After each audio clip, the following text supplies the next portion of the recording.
Kumachielo joket arita kwe matiyo e kembe mag ji giwegi ijiwo mondo wuog oko ondikre kaka jogo ombulu ka giikore ne yiero mabiro timore ayanga e pacho kaendi higa manyien.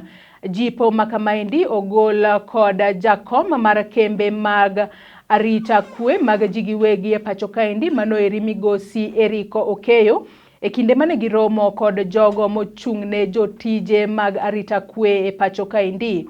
Migosi Okaw oyango ni kembe mag arita kwe ondiko ji mathothne milion 1.5 e pacho kaendi. Akawacho ni joket arita kwe bende emani ong'ala manyime mar yudo achiedhnade e pacho kaendi kaponi tulo omuoch.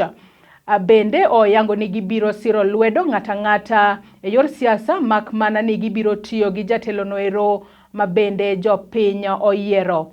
Kumachielo jachung' e lo jotije mag arita kwe migosi Isaac Andambwa okwayo weg kembe goeko kod jotije mag kembe mag arita kwe mondo oti kanyakla kendo olos achiedhnade mabende giyudo e yore mag tich e yor kanyakla.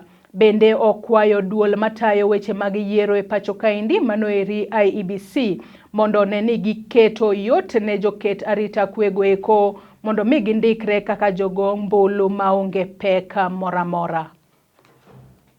To talk together, to talk to each other and say, as IEBC does mop up for voter registration, we too encourage our people to go for voter registration. And we are saying that as a sector, we complement national government, we complement the government security agencies. So we are apolitical. We will take no stand, as it were, to say this is the candidate we identify with, and so on and so on. Ours is to say a government that will be there is a government we will work with. And we're just saying we want to see a peaceful country. We would like to see a situation where the private security workers are seen to be critical partners of this. Employers na employees lazima tufanye kazi pamoja.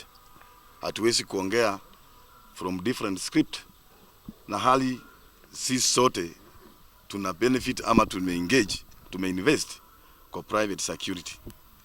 Kwa hivyo kuanzia leo tumekaa pamoja, tumesema tutatembea pamoja na Governing Council na Kenya National NEC. Challenges mingi ambazo katika hii sector zinaweza kuwa sorted kama tutatembea pamoja na yeye.